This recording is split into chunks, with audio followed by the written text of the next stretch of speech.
Good afternoon to you. Just wait for a company Airbus 319 to go behind you, then push back to approved face to the south.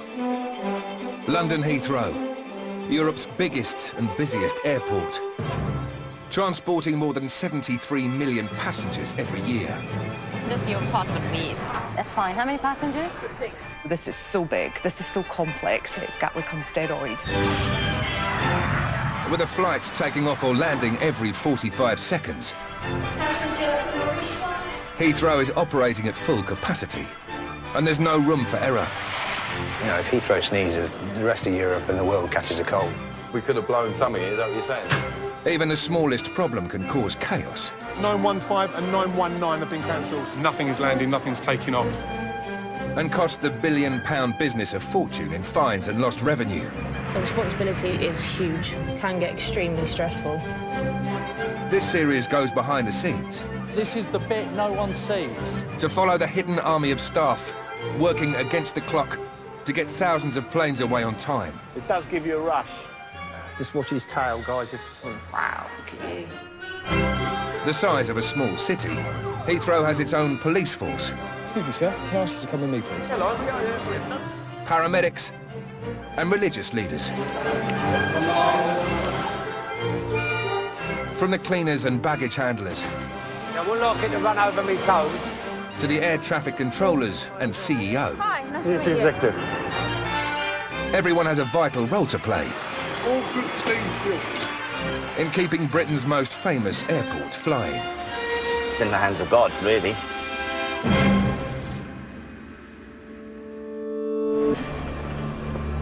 At Heathrow, time means money. When the airport runs to schedule, the business profits. But even the smallest complications can cause delays, which carry big price tags. Couple of thoughts for you. Yeah, go for it. One's at gate C61. A couple of floodlights went out on one of our jetties. It's 12:15 on Thursday, and engineers Phil and Alex are being given their first job of the day. Yours, mate? More than you're worth, mate, so be careful with them. They're two of 450 engineers employed by Heathrow, and are responsible for fixing everything from the baggage carousels to the water supply. I really don't like flying. Yeah, I used to love it when I was a kid. You know, taking off, it was like a little bit of a roller coaster ride. But nowadays, I think since getting into engineering, I know, you know, nuts and bolts. I know they can fail sometimes, and it just kind of plays on my mind while I'm in the air. Phil and Alex have been sent to repair a light on one of the 215 jetties that allow passengers to disembark aircraft. Actually, you might as well leave it where it is for now. But the plane requiring the jetty has already started its descent. They only have a small window to repair the light, as an aircraft stuck on the taxiway will cause an expensive backup of planes and passengers. Because the problem we've got now is this stand may be free, but it's only free for half an hour.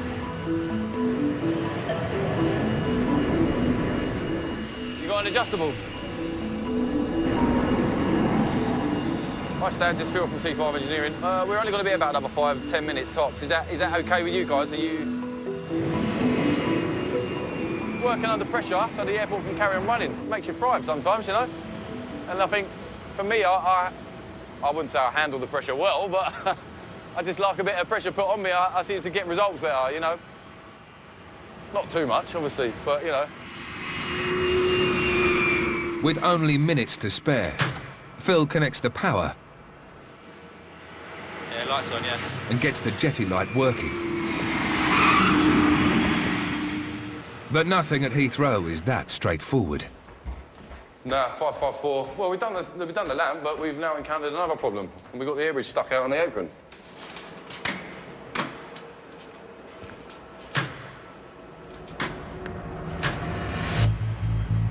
There are hundreds of companies based at the airport, and they're all reliant on planes arriving and departing on time.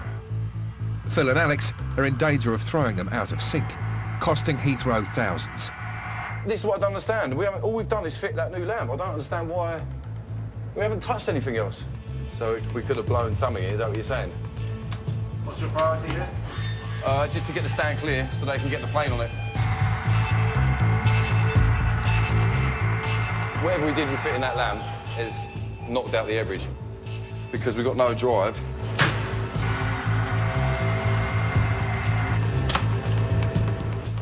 Oh my God. See if you can drive it. That's gone dead again. All right, hold on. Try now. Here we go. Step.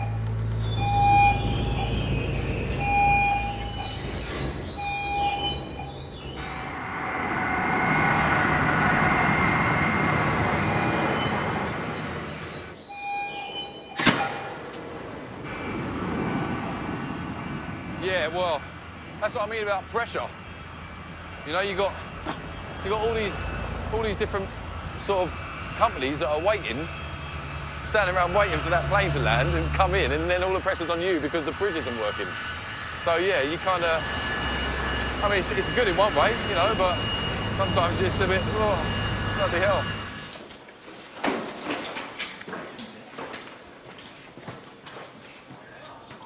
Oh, there was a bit of a panic there. Yeah, a bit of a panic. Bit of a panic. Well, we tried to fix the light, and we've now broke the air bridge. So you give us 5 minutes, and we're going to try really hard to get it back.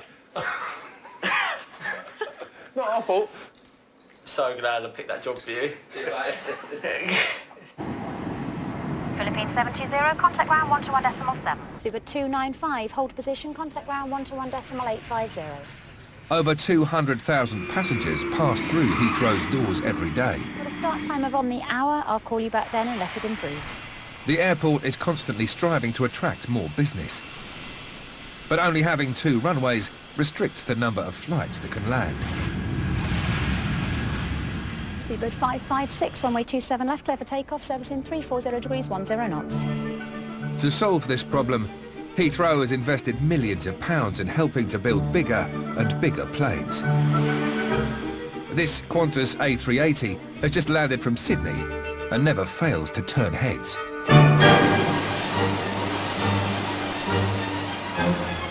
It's the largest passenger aircraft in the world and cost Qantas over £280 million. Now, we'll like it to run over me toes.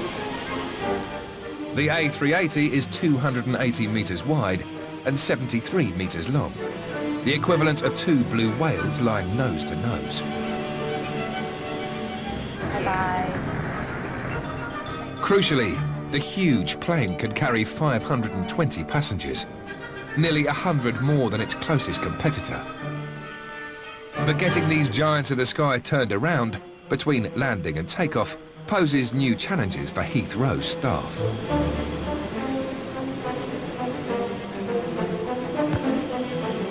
Whoa! Ginger's been handling our bags at Heathrow for nearly a quarter of a century. And with the aircraft's 1,600 pieces of luggage, he certainly has his work cut out. When I was a little kid, I used to come up here plane spotting, and my old dad, before he passed away, God bless him, he worked for British Airways. And he got me in here, and I've been here ever since. I love it up here. Yeah, I'll sit there and watch the aeroplanes all day long, it won't worry me. But Ginger doesn't have time to watch planes today. He's got 10 more minutes to unload the rest of the bags. Now, I'm not Rambo.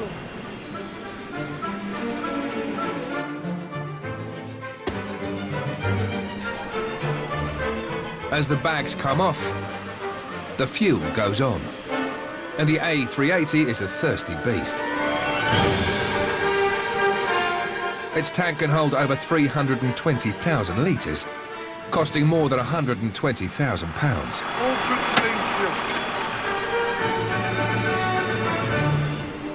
Under the plane, the engineer is checking for any faults. Looking at the any damage on the wings, same as we did on the other side.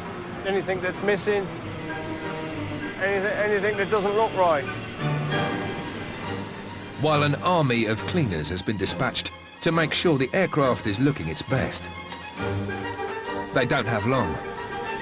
The giant plane is expected to take off again later today.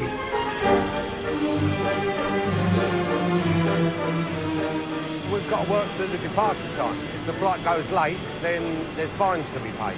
So we don't like to pay the fines, so we like to get the aircraft out on time. Otherwise, Qantas not very happy.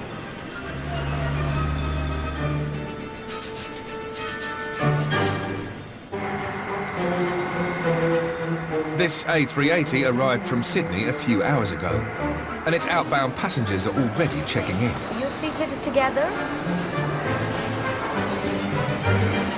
It's the largest passenger plane in the world, and staff are racing against the clock to get it turned around in time for its return flight. Welcome to QF10, everybody. Thank you for getting here nice and early. So, heading over to our first slide. Smiling is the universal language that everyone understands. So while we're interacting with our customers, making sure that we are smiling. So when you get that chance to recognise somebody back on board, then really make the difference and take the time to engage with them. The aircraft's 21 cabin crew are meeting for their pre-flight briefing. Departure time of 12:35, so nice and busy. Then it's off to the gate to prepare the plane before the passengers start boarding. Good morning, how are you? Hello. So we've got 5 minutes really until we want to start boarding. Is there lots to do? Yes. Lots to do. We've got quite a few passengers that require wheelchair assistance on board, so we're going to have to start boarding pretty quick. The plane must be stocked with over 40,000 items, including 5,000 pieces of cutlery, 2,500 glasses and tumblers, and 100 meal carts. Putting music, putting the lighting on the correct setting. Let's check the water levels. We're good to go. At the departure gate, Lovely. the A380's hundreds of passengers are starting to assemble. How are we doing, ma'am? We're doing very well. Fueling is up to 50 tonnes. Have they started loading baggage yet? Yeah, they've on the cargo at the moment in the front and the rear holds. Okay. And veteran baggage handler Ginger is busy loading the aircraft's 1,600 items of luggage. And then no wonder why baggage staff get bad backs. Well, this is some poor soul's ashes. I haven't got a problem with carrying someone's ashes. You know, we've all got to go sometime in life. So, God bless you, mate. Hope you have a safe journey. Or lady, whichever. Oh. We'll put you in there, that way you won't move then. That's it. All nice and tight. Oh, Jesus Christ. Before the aircraft can take off, the Qantas pilots must perform one final check to make sure that everything is in order. We're looking for any obvious leaks in the hydraulic lines. There's also ground gear pin locking that if they're in there when we depart, the landing gear won't come up. That would look pretty bad on us. If there was something that had been overlooked or something that had occurred, the clock will ultimately stop with the crew. Once boarding is underway, first class will board on the left-hand side through gate door C. Once again, welcome to Qantas. Thank you, guys. We should be pretty much boarding straight away. Thanks a lot.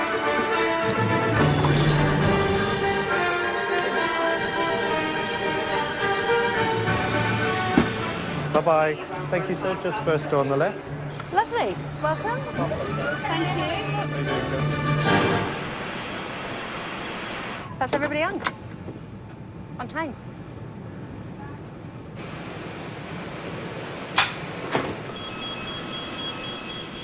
Another good day done. Never seen the inside of an an A380.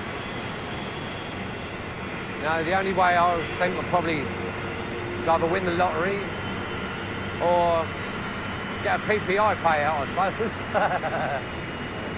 But one day, you never know.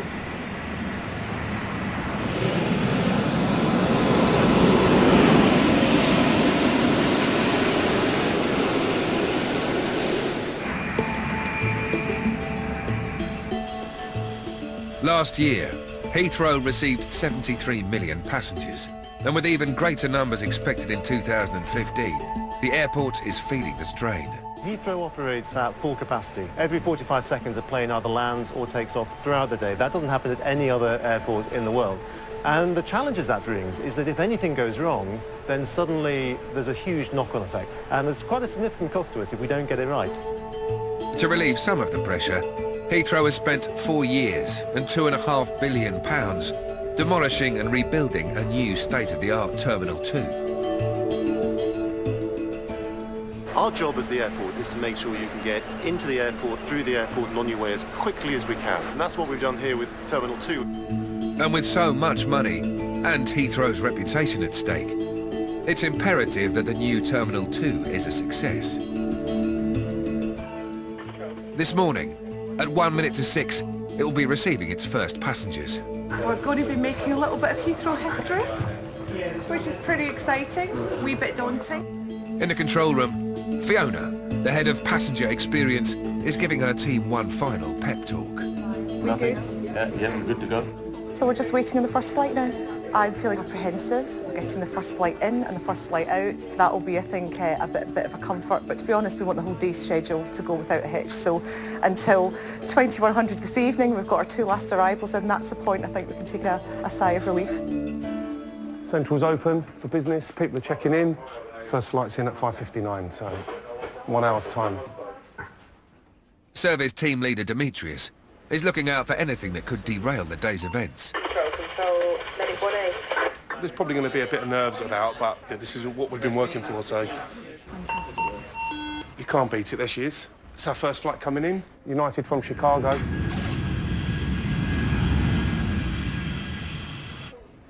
Yep, all good. Now the plane has landed, the real test of the terminal is to get the passengers processed as quickly as possible. They're the first, that's it, and I hope they like it.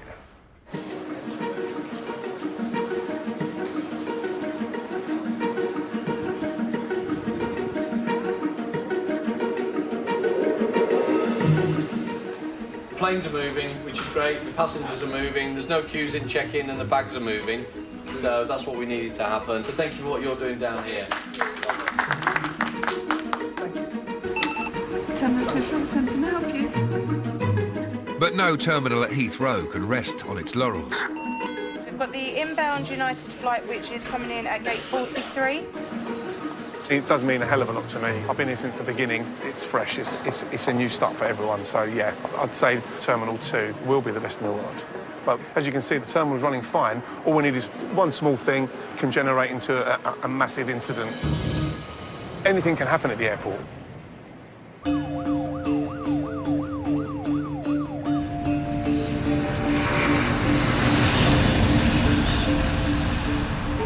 Seagull, combi.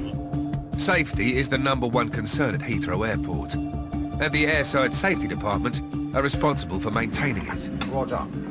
Take the first left, John Alpha, Yankee 520 for push lock. Airfield up, Seagull. They deal with everything, from marshalling aircraft to removing hazardous debris from the runway. Ross, has anyone got a piece of cutting equipment? But one of the biggest risks to aircraft and the smooth running of Heathrow's whole operation are birds.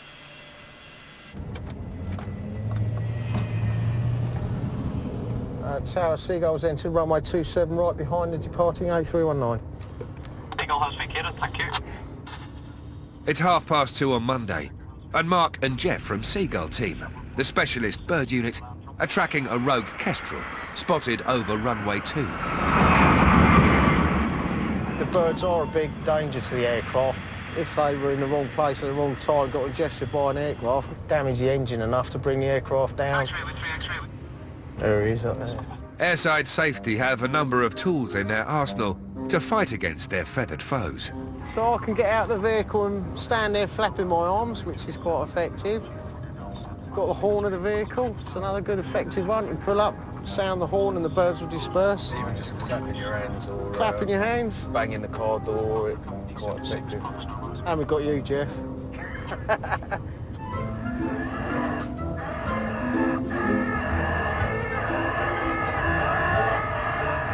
We've got kestrels, falcons, we've got golden plovers. They're all distress calls that have been recorded to disperse the birds. We'll try a falcon.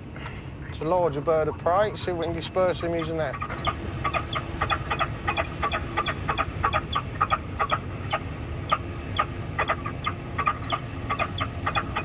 Not having too much effect.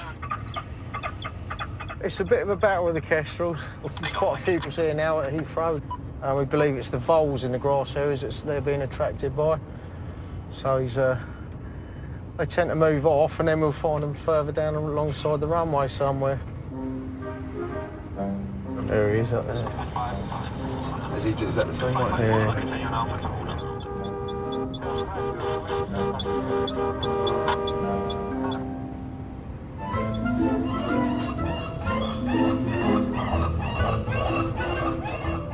It's a cat and mouse game at the moment. Keeping the airfield moving is our biggest task. Minimise the impact on aircraft being held up, but in a safe way. With the Kestrel unwilling to leave the runway, Mark has one more trick up his sleeve. His trusty starting pistol.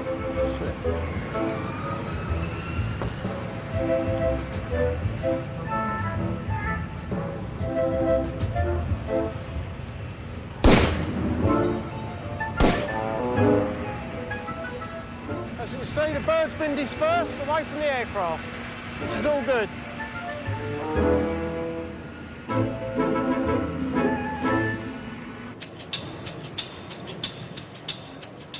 Back in Heathrow's recently opened multi-billion-pound Terminal 2, the news isn't good. Parce qu'il n'est pas parti de Montréal. À cause de problèmes techniques. A delayed flight to Canada, coinciding with one of the busiest periods of the day, has resulted in the check-in area being overrun. It's chaos, isn't it? It's chaos. Everywhere it's chaos. Echo base, copy, thank you. Right, okay.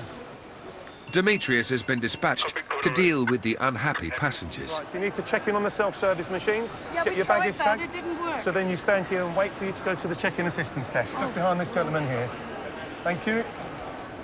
The new high-tech machines, which allow passengers to tag their own baggage, are also meeting some resistance. Right, you need to go to the self-service machines. No, I don't do that. You have to, sir, otherwise you can't get your bags checked in. I don't want to. I want to get on the bloody plane. Yeah, so you need to get your bags tagged, otherwise your bags won't make it. So you need to get bag tags, boarding cards. Yeah, so try and use the machines to check in. So a pretty simple step. But with passengers still disorientated and financial penalties looming, Demetrius breaks out his secret weapon.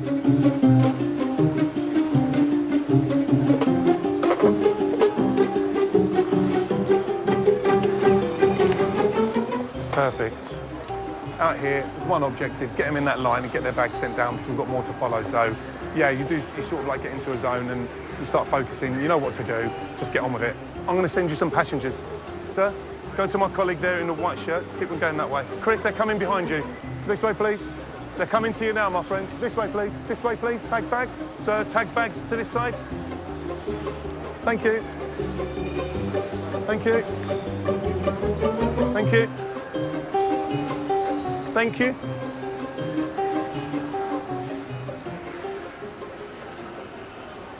Day in the life in Terminal 2. With constant pressure to keep the airport moving, Heathrow's 81 kilometres of internal roads and tunnels are busy with hard-pressed workers.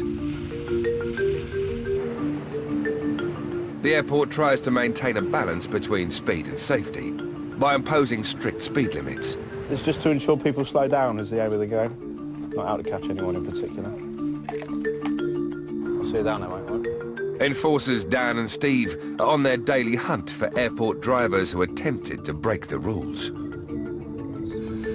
Most people should be sticking to the 20-mile-an-hour limit. There are some people here who will always try and break the rules, but that's what we're here for. What we'll do, Steve, is we'll put them in that lay-by. Yeah. So hopefully we get a bit of joy. Might have one. 21, 22, 24. It's the same as outside, but these points don't have any effect on your outside licence. And what it does have an effect on is possibly your job. It's a hard world. We had loads here the other night. Absolutely loads of them. It can be funny how quickly word gets around. Phone calls will be made to offices just to say we're out and about. Dan and Steve take their hunt for speedsters to a notorious stretch of road on the other side of the airport. Much busier here.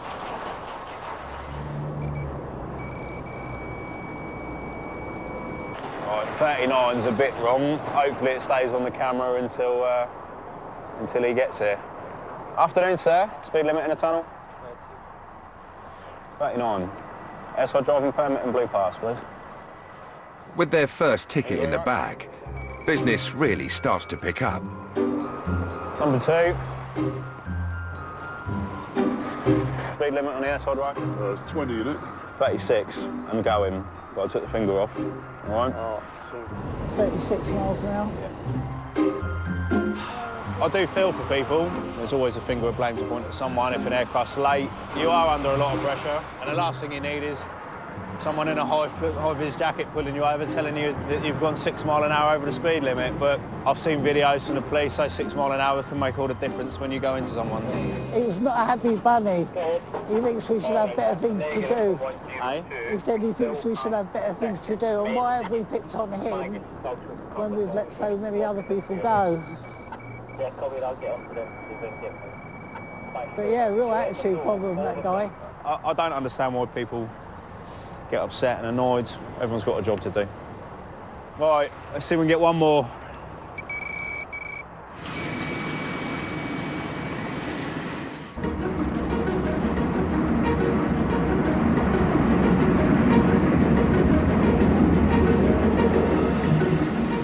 With flights to 84 different countries, Heathrow is at the centre of global air travel. But what makes the airport appeal to passengers and businesses can also attract unwanted guests.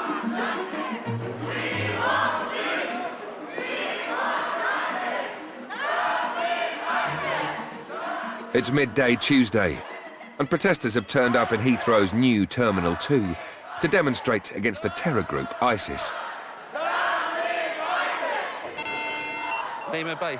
Duty manager Andy is responsible for maintaining the peace in the terminal. We're trying to negotiate with this protesters to go out on the forecourt. Are we able to make start of closing the inner lane on the departures forecourt just to keep traffic away over? If the protest gets out of hand, it could become a PR disaster for Terminal 2, the newest jewel in Heathrow's crown, and cause costly disruptions. Why Heathrow? Because we know that lots of people from around the world actually come in and out of Heathrow. We wanted to get our voices heard to those people. I've made my way back to T2, standing by with limit 2. Yeah, that's copied. I don't know if you heard the last message down. We've offered them the opportunity to come out and protest on the forecourt, but they're not playing ball at the moment. You're supposed to help us, not to surround us, not to watch us. If ISIS come to victory in Kobani, will be big boost for them, and tomorrow come to you one-to-one. They've declined our offer to go and stand outside and protest. The police have said they can start taking them out. It's going to get a bit messy if we start arresting people here at the moment.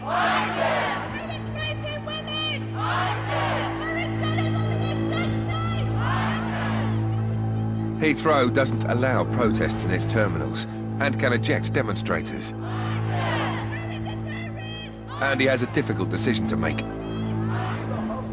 What I would suggest is to leave them where they are now. I don't want to have anyone being dragged out of the terminal or being arrested.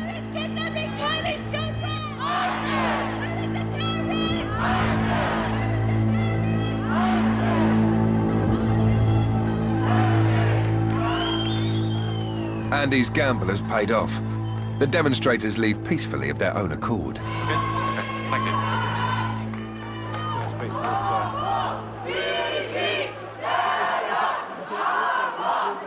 Good luck with your protest. Thank you very much. Right. Thank you very much for being so patient with us. I hope everything works out for you, appreciate yeah? this very, very much, and the whole community do as well. No, okay. Good luck with you, all right? Okay, cheers. Well, they didn't stop our operation. We didn't stop their protest. It feels like, at the moment, a bit of a win-win for us right now.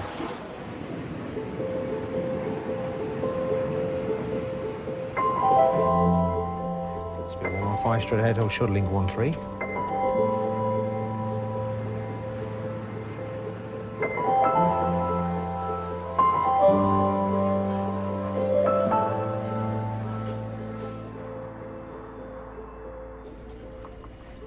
left under 3 Kilo Yankee. Just wait for the Virgin 320 behind you to taxi away, then push approved face west. Shamrock 172, good evening to you. Follow the green lights, just and it's 221 left. Heathrow never sleeps. While the last flight departs at 11 p.m, the rest of the night provides an opportunity for essential maintenance work to be carried out. Yeah, we're on our way to Sierra 4 now. That's the southern part of the runway. It's 20 past 10, and foreman Peter and a team of 23 asphalters are waiting on the edge of the runway. They work for a private firm hired to resurface a large section of the runway, and need to be finished by the time Heathrow's first arrival lands in the morning. We can't actually access the runway until the last flight is out. Time is the most important thing. If everything goes right, you usually got an hour to 3/4 of playtime. But it isn't just the clock that Peter and his team are up against. Just the hint of rain it's a no-no. It's a stop then. It's in the hands of God, really. Speed 256, follow the greens, hold short of Delta, stand is 561. As you can see now, we're all ready to rock and roll.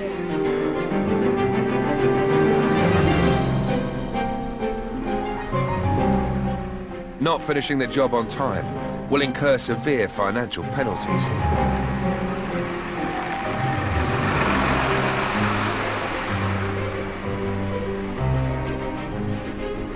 When we got on at 22:45, we should all be wrapped up around about 4 o'clock. Always confident, always. Can't afford not to be.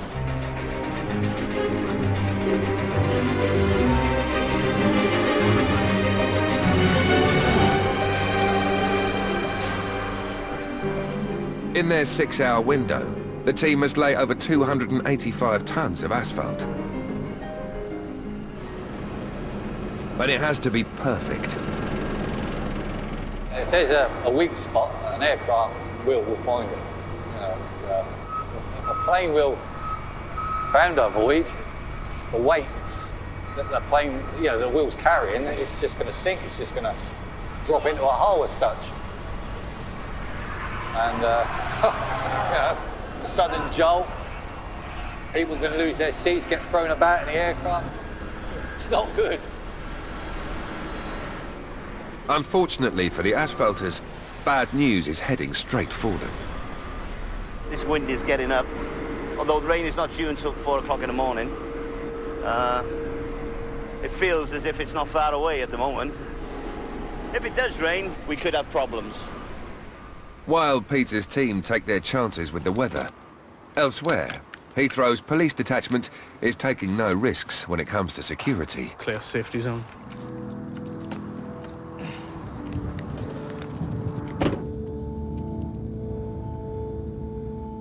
The airport becomes a different world at night time.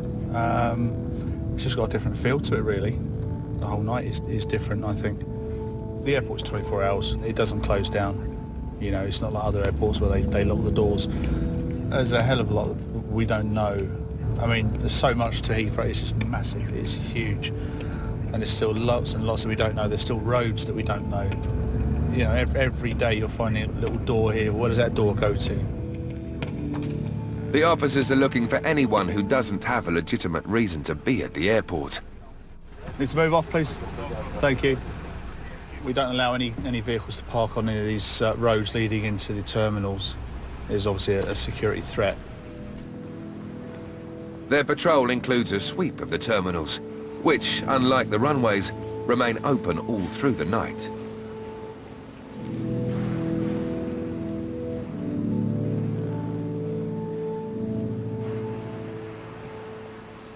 Have you got any ID with you, your passport or anything like that? Or have you got a ticket? Yeah, I got my passport. I think so, yeah. Let me see, this is my flight, innit? So when's that for? No, this is my last flight when I come here. So you came from Stockholm? Yeah. And what's the purpose of the visit? For me to go around and shop. That's right. why I come just to wait. And tomorrow I go around. In the day is okay, but the night I don't want to be there. I was in city center, but I just come back because I was like, it's paid for me to be here because I don't know it's not safe to be there. All right. Where did you sleep last night? Last night I stayed in the city center because Okay, go around Victoria Station, just to wait, like, so when I go home.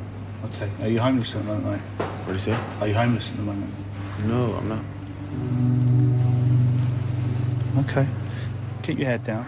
Make sure you clear your rubbish up. Get out by 6 and everyone will be happy. All right? Yeah, okay, no problem. Okay? Yeah. All right.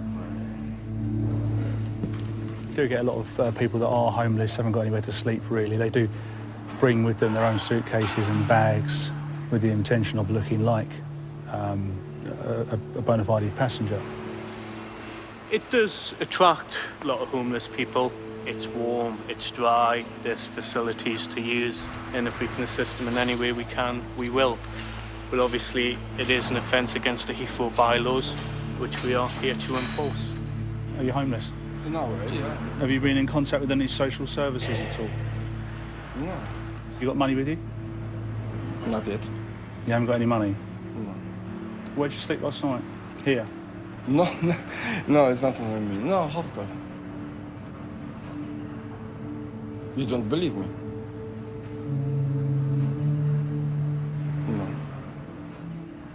No. Upstairs is a place called Travel Care. Okay, they can help you get somewhere to stay. Okay, all right. Okay, so hope it goes well, and I hope we don't see you tomorrow night. Okay, thank you. All right. See you tomorrow. Well, no, I hope I don't see you tomorrow night. Oh, thank you. Yeah. All right. See you guys. All right.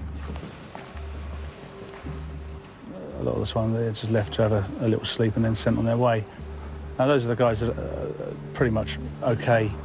It's the ones that sleep amongst all the other passengers. Sadly, a bag occasionally goes missing, and those are the guys that we've got to look for.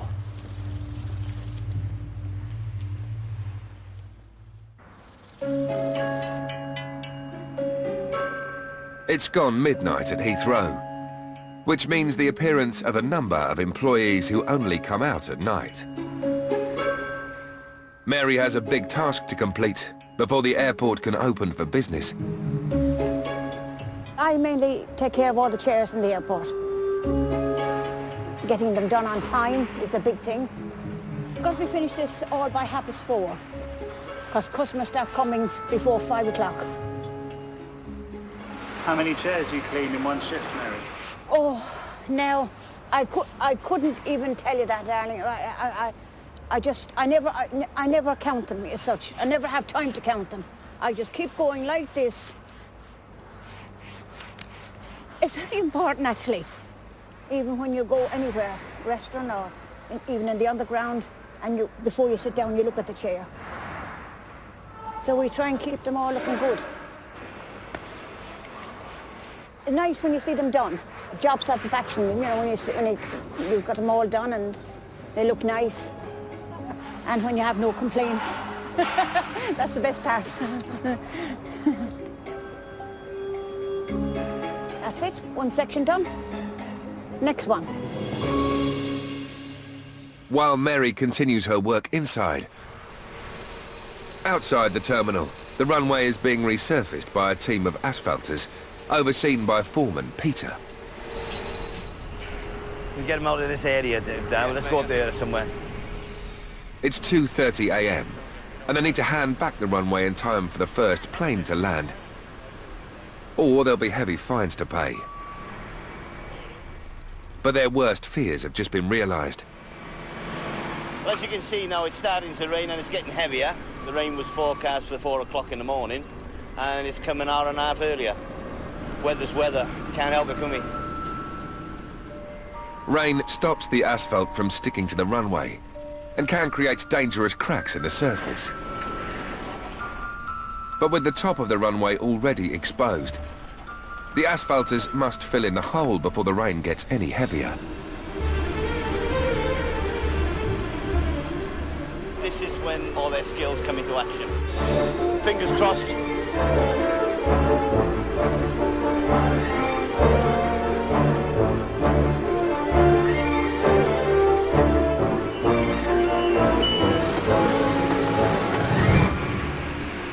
It's a close call, but it looks like Peter and his team will get the job done. I think we've beat the rain. We're nearly finished. It's just a matter of just cleaning up operation now. Get the white lines on. That'll be it. I'm going to go home now, have a shower, cup of tea, and see the wife off to work. Now all the workers must clear the runway. The first arrival of the day is already making its approach. Got 202, Mike, thank you very much. Hold position and contact ground 121.7. So we're 295, start time of 1256. I'll call you back then unless it improves.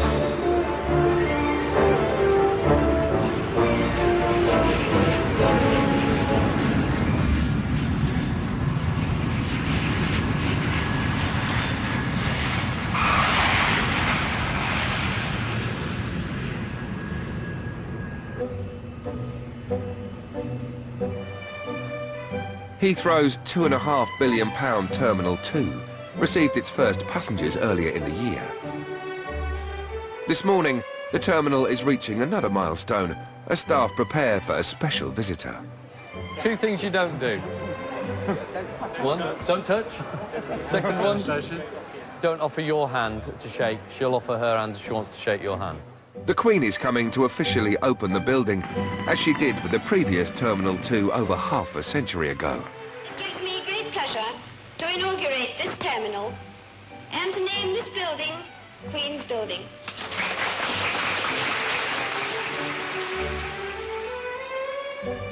Right, okay, good morning everyone. The plan is to just provide you with a brief of where we are with the celebration event. Fiona, the head of passenger experience, and her team are putting the finishing touches to plans for the day's events. We're talking just short of 1,000 guests coming for the event today. Really pumped, really excited for this. Oh, what a view. So the Queen will walk in this way. This is the way that her route in the building. And then she'll move in through here. She'll need to line up here, and then the Guard of Honour will, if you like, direct her round. It's more of a little bob, isn't it? It's a little... Is that right? The foot goes behind, I think.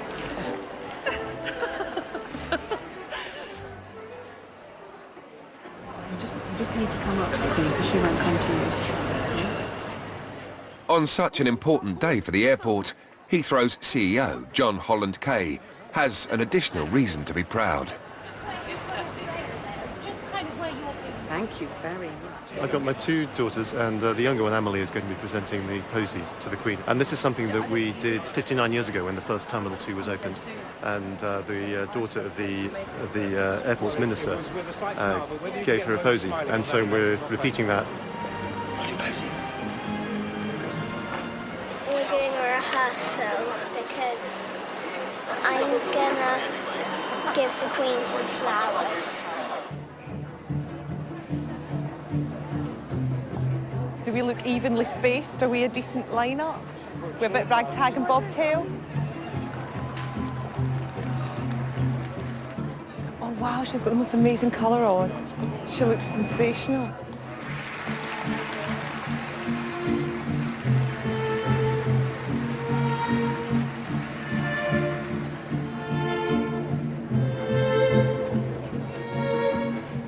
This really is a statement of ambition, to create at Heathrow one of the world's best airports.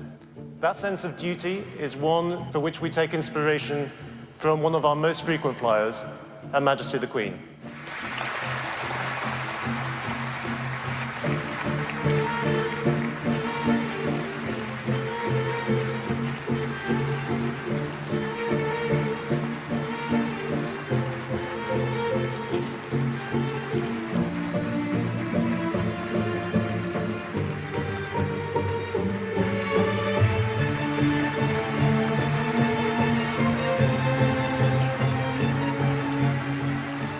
She was as cool as a cucumber. She's completely unfazed by meeting the Queen. It was amazing. I felt a bit wobbly when she walked in because it's just such a moment, isn't it? Well, 60 years ago, no one could have predicted where Heathrow would be now, just the size, how important aviation is. So you can't forecast exactly where we will be in 60 years' time. But I think if we can ensure that Heathrow is still the leading airport in the world, that is a great legacy for us to look forward to.